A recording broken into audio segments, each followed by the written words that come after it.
Chapter 15. A God buys us cheeseburgers. The next afternoon, June the 14th, 7 days before the solstice, our train rolled into Denver. We hadn't eaten since the night before in the dining car, somewhere in Kansas. We hadn't taken a shower since Half-Blood Hill, and I was sure that was obvious. "Let's try to contact Chiron," Annabeth said. "I want to tell him about your talk with the river spirit." "We can't use phones, right?" "I'm not talking about phones." We wandered through downtown for about half an hour, though I wasn't sure what Annabeth was looking for. The air was dry and hot, which felt weird after the humidity of St. Louis. Everywhere we turned, the Rocky Mountains seemed to be staring at me, like a tidal wave about to crash into the city. Finally, we found an empty do-it-yourself car wash. We veered towards the furthest stall from the street, keeping our eyes open for patrol cars.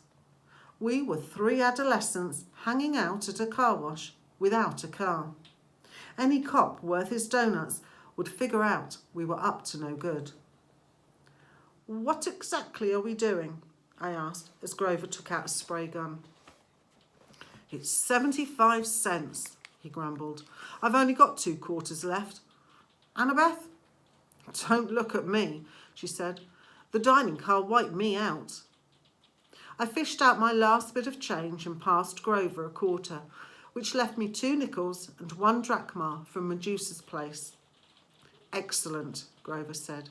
"We could do it with a spray bottle, of course, but the connection isn't as good, and my arm gets tired of pumping." "What are you talking about?"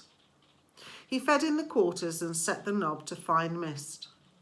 "I am in." "Instant messaging?" "Iris messaging," Annabeth corrected. "The rainbow goddess Iris carries messages for the gods. If you know how to ask, and she's not too busy, she'll do the same for half-bloods." "You summon the goddess with a spray gun?" Grover pointed the nozzle in the air and water hissed out in a thick white mist. "Unless you know an easy way to make a rainbow." Sure enough, late afternoon light filtered through the vapour and broke into colours. Annabeth held her palm out to me. "Drachma, please."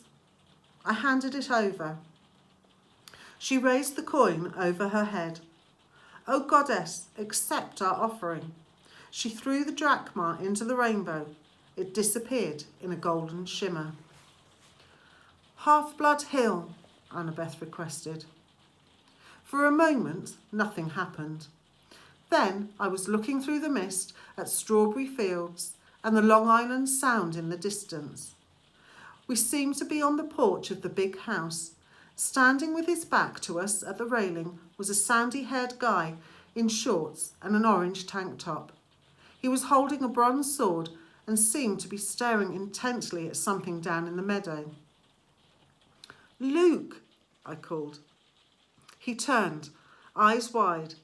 I could swear he was standing a metre in front of me through a screen of mist, except I could only see the part of him that appeared in the rainbow. "Percy!" His scarred face broke into a grin. "Is that Annabeth too? Thank the gods. Are you guys okay?" "We're, fine," Annabeth stammered. She was madly straightening her dirty t-shirt, trying to comb the loose hair out of her face.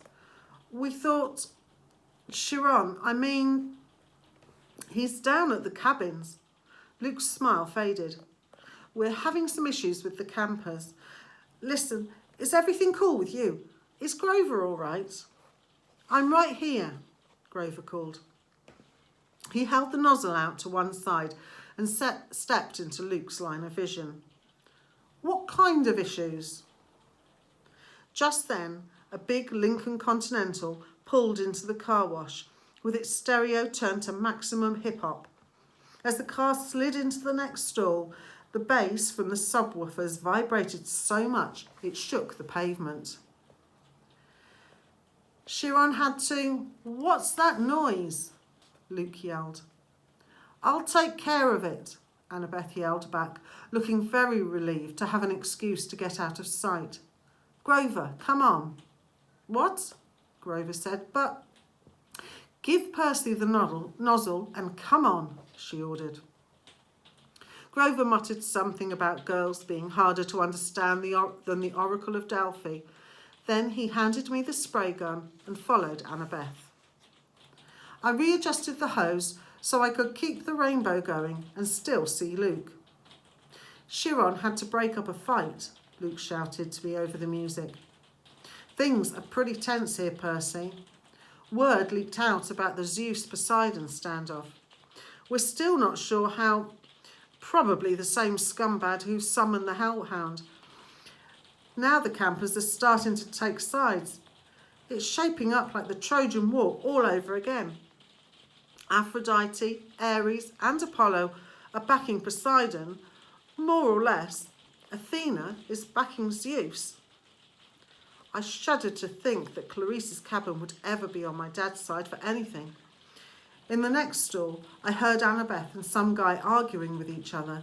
Then the music's volume decreased drastically. So, what's your status? Luke asked me. Chiron will be sorry he missed you. I told him pretty much everything, including my dreams. It felt so good to see him, to feel like I was back at camp, even for a few minutes, that I didn't realise how long I had talked until the beeper went off on the spray machine. And I realised I only had 1 more minute before the water shut off. I wish I could be there, Luke told me. We can't help from here, I'm afraid, but listen.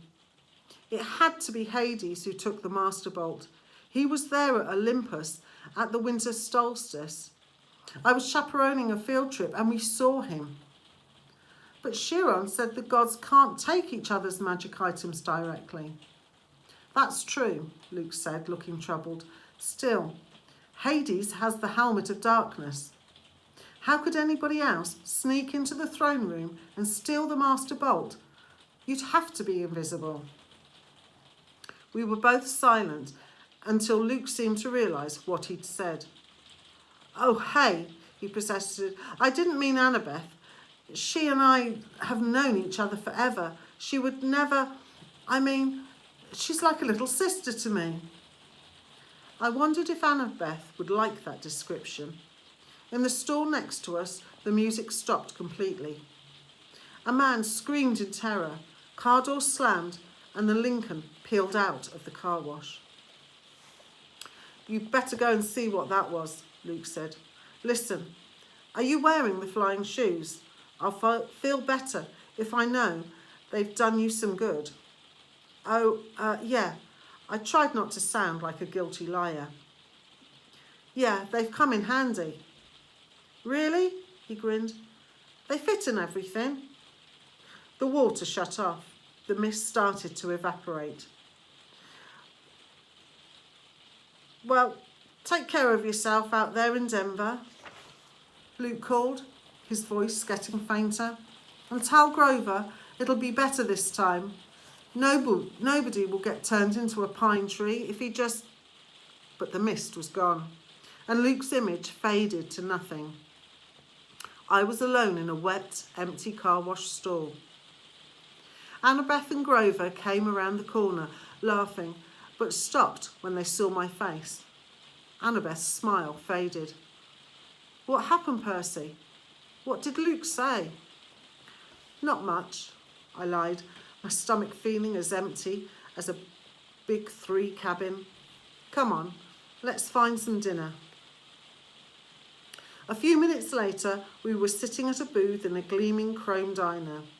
All around us, families were eating burgers and drinking milkshakes and sodas. Finally, the waitress came over. She raised her eyebrows sceptically. Well? I said, we want to order dinner. You kids have money to pay for us? Grover's lower lip quivered. I was afraid he would start bleating, or worse, start eating the lino. Annabeth looked ready to pass out from hunger. I was trying to think up a sob story for the waitress when a rumble shook the whole building. A motorcycle the size of a baby elephant had pulled up to the curb. All conversation in the diner stopped. The motorcycle's headlight glared red. Its gas tank had flames painted on it, and a shotgun holster riveted to either side, complete with shotgun.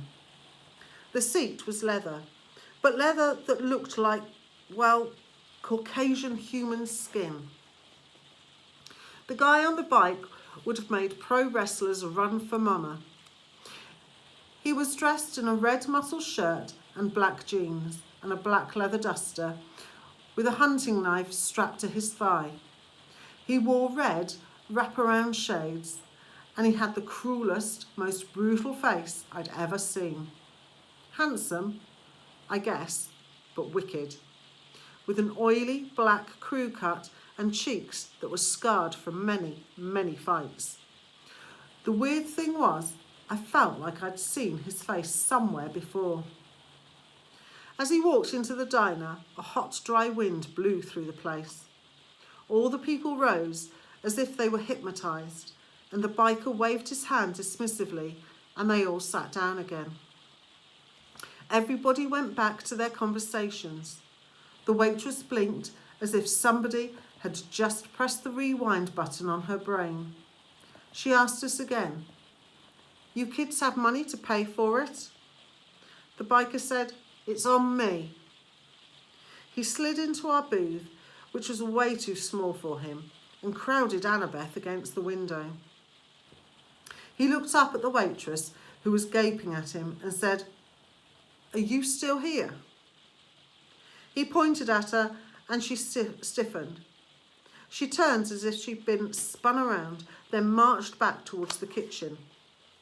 The biker looked at me. I couldn't see his eyes behind the red shades, but bad feelings started boiling in my stomach. Anger, resentment, bitterness. I wanted to hit a wall. I wanted to pick a fight with somebody. Who did this guy think he was? He gave me a wicked grin. "So you're old Seaweed's kid, huh?" I should have been surprised or scared, but instead I felt like I was looking at my stepdad, Gabe. I wanted to rip this guy's head off. "What's it to you?" Annabeth's eyes flashed me a warning. "Percy, this is..." The biker raised his hand. "It's okay," he said. "I don't mind a little attitude, long as you remember who's the boss. You know who I am, little cousin?" Then it struck me why this guy looked familiar. He had the same vicious sneer as some of the kids at Camp Half-Blood, the ones from Cabin 5. "You're Clarissa's dad," I said. "Ares, god of war." Ares grinned and took off his shades. Where his eyes should have been, there was only fire, empty sockets glowing with miniature nuclear explosions. "That's right, punk. I heard you broke Clarissa's spear." "She was asking for it." "Probably. That's cool. I don't fight my kids' fights, you know. What I'm here for is I heard you were in town. I got a little proposition for you." The waitress came back with heaping trays of food, cheeseburgers, fries, onion rings and chocolate shakes. Ares handed her a few gold drachmas. She looked nervously at the coins. "But these aren't..." Ares pulled out his huge knife and started cleaning his fingernails. "Problem, sweetheart?" The waitress swallowed, then left with the gold. "You can't do that," I told Ares. "You can't just threaten people with a knife." Ares laughed. "Are you kidding? I love this country. Best place since Sparta. Don't you carry a weapon, punk?" "You should. Dangerous world out there. Which brings me to my proposition. I need you to do me a favour." "What favour could I do for a god?" Something a god doesn't have time to do himself. It's nothing much. I left my shield at an abandoned water park here in town. I was going on a little date with my girlfriend and we were interrupted. I left my shield behind. I want you to fetch it for me. Why don't you go back and get it yourself? The fire in his eye sockets glowed a little hotter. Why don't I turn you into a prairie dog and run you over with my Harley? Because I don't feel like it. A god is giving you an opportunity to prove yourself, Percy Jackson. Will you prove yourself a coward? He leaned forward. Or maybe you only fight when there's a river to dive into, so your daddy can protect you. I wanted to punch this guy, but somehow I knew he was waiting for that. Ares' power was causing my anger. He'd love it if I attacked. I didn't want to give him the satisfaction. We're not interested, I said. We've already got a quest. Ares' fiery eyes made me see things I didn't want to see. Blood and smoke and corpses on the battlefield. I know all about your quest, punk. When that item was first stolen, Zeus sent his best out looking for it. Apollo, Athena, Artemis and me, naturally. If I couldn't sniff out a weapon that powerful. He licked his lips as if the very thought of the master bolt made him hungry. Well, if I couldn't find it, you've got no hope. Nevertheless, I'm trying to give you the benefit of the doubt. Your dad and I go way back. After all, I'm the one who told him my suspicions about old corpse breath. You told him Hades stole the bolt? Sure. Framing somebody to start a war. Oldest trick in the book. I recognised it immediately. In a way, you got me to thank for your little quest. Thanks, I grumbled. Hey, I'm a generous guy. Just do my little job and I'll help you on your way. I'll arrange a ride west for you and your friends. We're doing fine on our own. Yeah, right. No money, no wheels, no clue what you're up against. Help me out and maybe I'll tell you something you need to know. Something about your mum. My mum? He grinned. That got your attention. The water park is a mile west on Delancey. You can't miss it. Look for the Tunnel of Love ride. What interrupted your date? I asked. Something scare you off? Ares bared his teeth, but I'd seen this threatening look before on Clarice. There was something false about it, almost like he was nervous. You're lucky you met me, punk, and not one of the other Olympians. They're not as forgiving of rudeness as I am. I'll meet you back here when you're done. Don't disappoint me. After that, I must have fainted or fallen into a trance, because when I opened my eyes again, Ares was gone. I might have thought the conversation had been a dream, but Annabeth and Grover's expressions told me otherwise. Not good, Grover said. Ares sought you out, Percy. This is not good. I stared out the window. The motorcycle had disappeared. Did Ares really know something about my mum, or was he just playing with me? Now that he was gone, all the anger had drained out of me. I realised Ares must love to mess with people's emotions. That was his power, cranking up the passions so badly they clouded your ability to think. It's probably some kind of trick, I said. Forget Ares, let's go. We can't, Annabeth said. Look, I hate Ares as much as anybody, but you don't ignore the gods unless you want serious bad fortune. He wasn't kidding about turning you into a rodent. I looked down at my cheeseburger, which suddenly didn't seem so appetising. Why does he need us?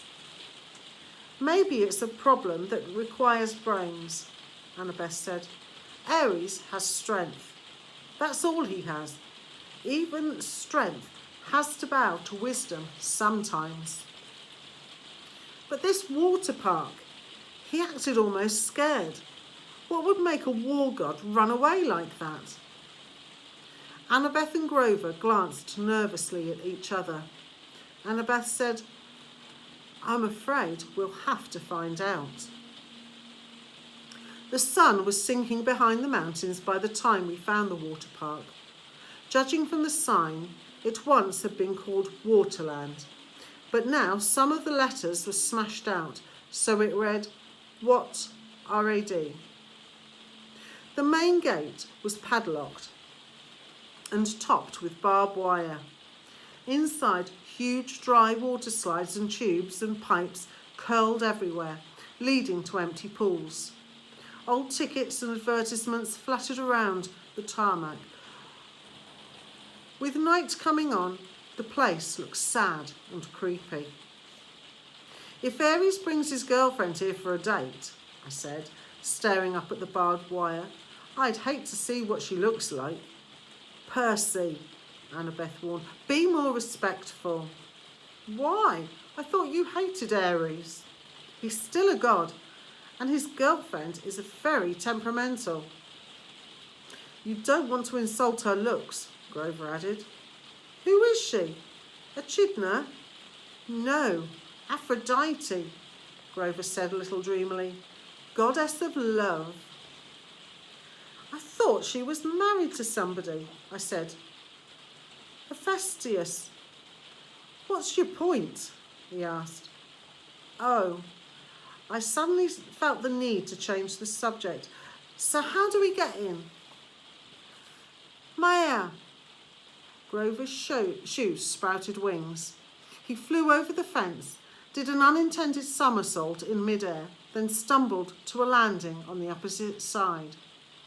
He dusted off his jeans as if he planned the whole thing. You guys coming? Annabeth and I had to climb the old-fashioned way, holding down the barbed wire for each other as we crawled over the top. The shadows grew long as we walked through the park, checking out the attractions. There was the ankle-biter island, head over wedgie and dude, where's my swimsuit? No monsters came to get us. Nothing made the slightest noise. We found a souvenir shop that had been left open. Merchandise still lined the shelves. Snow globes, pencils, postcards and racks of clothes, Annabeth said. Fresh clothes. Yeah, I said, but you can't just watch me. She snatched an entire row of stuff off the racks and disappeared into the changing room. A few minutes later, she came out in Waterland flower print shorts, a big red Waterland t-shirt and commemorative Waterland surf shoes. A Waterland backpack was slung over her shoulder, obviously stuffed with more goodies. What the heck? Grover shrugged. Soon, all three of us were decked out like walking advertisements for the defunct theme park. We continued searching for the Tunnel of Love. I got the feeling that the whole park was holding its breath. So, Aries and Aphrodite, I said, to keep my mind off the growing dark. They were a thing going? That's old gossip, Percy, Annabeth told me. 3,000-year-old gossip. What about Aphrodite's husband? Well, you know, she said. Hephaestus, the blacksmith, he was crippled when he was a baby, thrown off Mount Olympus by Zeus. So he isn't exactly handsome. Clever with his hands and all, but Aphrodite isn't into brains and talent, you know. She likes bikers. Whatever. Hephaestus knows.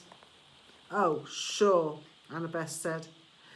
He caught them together once. I mean, literally caught them in a golden net and invited all the gods to come and laugh at them. Hephaestus is always trying to embarrass them. That's why they meet in out-of-the-way places like She stopped, looking straight ahead, like that. In front of us was an empty pool that would have been awesome for skateboarding. It was at least 50 metres across and shaped like a bowl. Around the rim, a dozen bronze statues of Cupid stood guard with wings spread and bows ready to fire. On the opposite side from us, a tunnel opened up, probably where the water flowed into when the pool was full. The sign above it read, "Thrill, Rider Love. This is not your parents' tunnel of love." Grover crept towards the edge. "Guys, look." Marooned at the bottom of the pool was a pink and white two-seater boat with a canopy over the top and little hearts painted all over it. In the left seat, glinting in the fading light, was Ares' shield, a polished circle of bronze. "This is too easy," I said.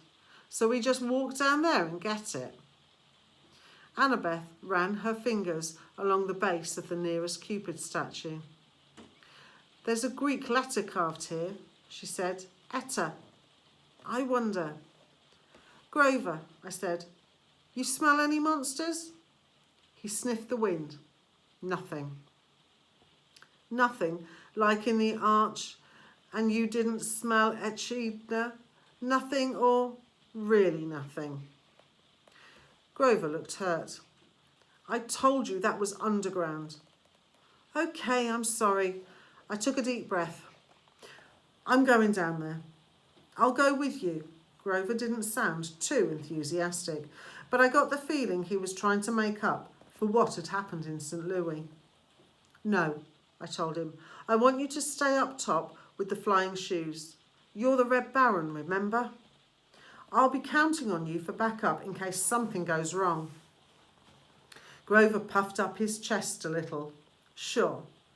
But what could go wrong?" "I don't know. Just a feeling. Annabeth, come with me." "Are you kidding?" She looked at me as if I'd just dropped from the moon. Her cheeks were bright red. "What's the problem now?" I demanded. "Me? Go with you to the thrill ride of love? How embarrassing is that? What if somebody saw me?" "Who's going to see you?" But my face was burning now too. "Leave it to a girl to make everything complicated." "Fine," I told her. "I'll do it myself."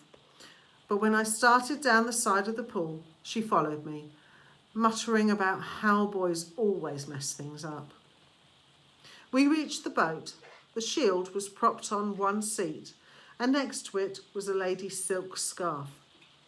I tried to imagine Ares and Aphrodite here, a couple of gods meeting in a junked-out amusement park ride. Why? Then I noticed something I hadn't seen from up top. Mirrors all the way around the trim of the pool, facing this spot. We could see ourselves no matter which direction we looked in. That must be it. While Ares and Aphrodite were smooching with each other, they could look at their favourite people, themselves. I picked up the scarf. It shimmered pink and the perfume was indescribable. Rose or mountain laurel, something good. I smiled a little dreamy and was about to rub the scarf against my cheek when Annabeth ripped it out of my hand and stuffed it into her pocket. "Oh, no, you don't. Stay away from that love magic." "What?" "Just get the shield, seaweed brain, and let's get out of here."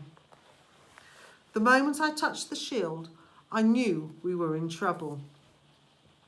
My hand broke through something that had been connecting it to the dashboard. A cobweb, I thought. But then I looked at a strand of it on my palm and saw it was some kind of metal filament, so fine it was almost invisible. A tripwire. "Wait," Annabeth said. Too late. "There's another Greek letter on the side of the boat, another eta. This is a trap."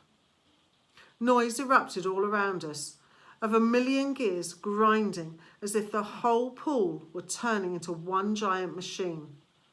Grover yelled, "Guys!" Up on the rim, the Cupid statues were drawing their bows into firing position. Before I could suggest taking cover, they shot, but not at us. They fired at each other, across the rim of the pool. Silky cables trailed from the arrows, arching over the pool and anchoring where they landed to form a huge golden asterisk. Then smaller metallic threads started weaving together magically between the main strands, making a net. "We have to get out," I said. "Duh," Annabeth said. I grabbed the shield and we ran, but going up the slope of the pool was not as easy as going down. "Come on," Grover shouted. He was trying to hold open a section of the net for us, but wherever he touched it, the gold threads started to wrap around his hands. The Cupid's heads popped open. Out came video cameras. Spotlights rose up all around the pool, blinding us with illumination, and a loudspeaker voice boomed. "Live to Olympus in 1 minute. 59 seconds. 58. "Hephaestus," Annabeth screamed. "I'm so stupid. Eta is H. He made this trap to catch his wife with Ares. Now we're going to be broadcast live to Olympus and look like absolute fools." We'd almost made it to the rim when the row of mirrors opened like hatches and thousands of tiny metallic things poured out. Annabeth screamed. It was an army of wind-up creepy crawlies, bronze gear bodies, spindly legs, little pincer mouths, all skirtling towards us in a wave of darking, whirling metal. "Spiders," Annabeth said. "S-s-b-b-ba." I'd never seen her like this before. She fell backwards in terror and almost got overwhelmed by the spider robots before I pulled her up and dragged her back towards the boat. The things were coming out from all around the rim now, millions of them, flooding towards the centre of the pool, completely surrounding us. I told myself they probably weren't programmed to kill, just corral us and bite us and make us look stupid. Then again, this was a trap meant for gods, and we weren't gods. Annabeth and I climbed into the boat. I started kicking away the spiders as they swarmed aboard. I yelled at Annabeth to help me, but she was too paralysed to do much more than scream. 30, 29, called the loudspeaker. The spiders started spitting out strands of metal thread, trying to tie us down. The strands were easy enough to break at first, but there were so many of them, and the spiders just kept coming. I kicked one away from Annabeth's legs, and its pincers took a chunk out of my new surf shoe. Grover hovered above the pool in his flying trainers, trying to pull the net loose, but it wouldn't budge. "Think," I told myself, "think." The Tunnel of Love entrance was under the net.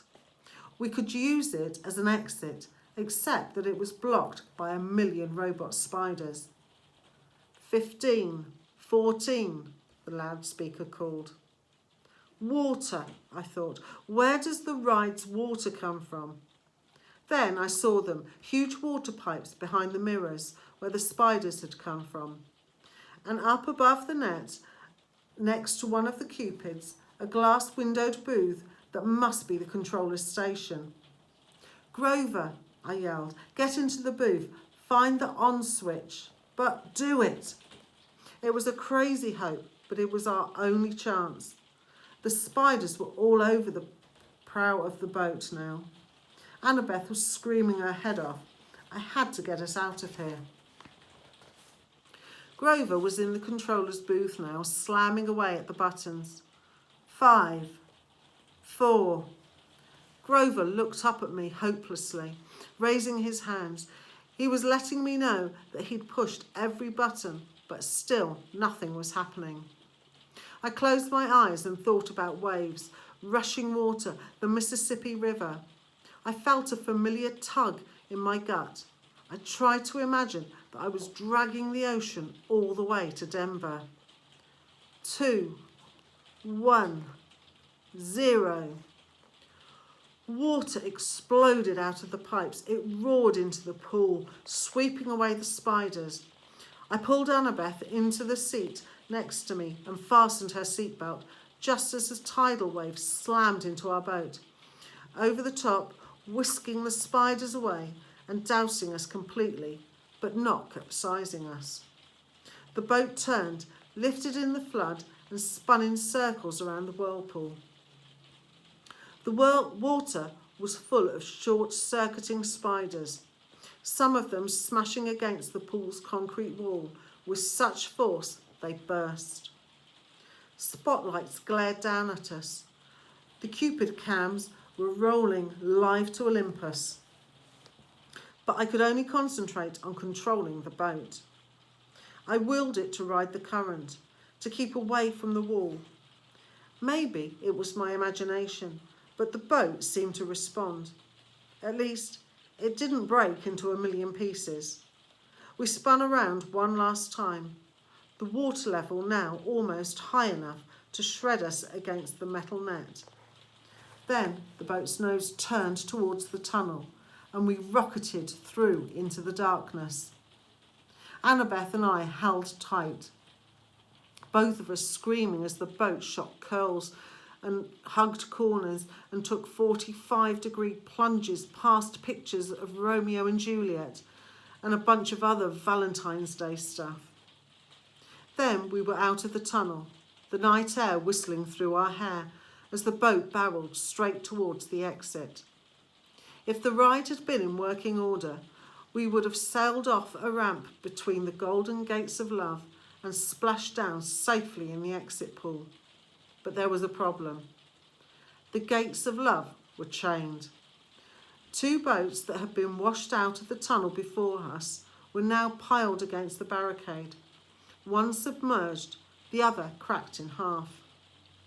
"Unfasten your seatbelt," I yelled to Annabeth. "Are you crazy?" "Unless you want to get smashed to death." I strapped Aries' shield to my arm. "We're going to have to jump for it." My idea was simple and insane. As the boat struck, we used its force like a springboard to jump the gate. I'd heard of people surviving car crashes that way, getting thrown 10 or 15 metres away from an accident. With luck, we would land in the pool. Annabeth seemed to understand. She gripped my hand as the gates got closer. "When I say go," I said. "No, when I say go." "What?" "Simple physics," she yelled. "Force times the trajectory angle." "Fine," I shouted. "When you say go." She hesitated, then yelled, "Now!" Crack. Annabeth was right. If we'd jumped when I thought we should have, we would have crashed into the gates. She got us maximum lift. Unfortunately, that was a little more than we needed. Our boat smashed into the pile-up and we were thrown into the air, straight over the gates, over the pool and down towards solid tarmac. Something grabbed me from behind. Annabeth yelled, "Ouch!" Grover! In mid-air, he had grabbed me by the shirt and Annabeth by the arm and was trying to pull us out of the crash landing. But Annabeth and I had all the momentum. "You're too heavy," Grover said. "We're going down." We spiralled towards the ground, Grover doing his best to slow the fall. We smashed into a photo board, Grover's head going straight into the hole where tourists would put their faces, pretending to be Nunu the friendly whale. Annabeth and I tumbled to the ground, banged up but alive.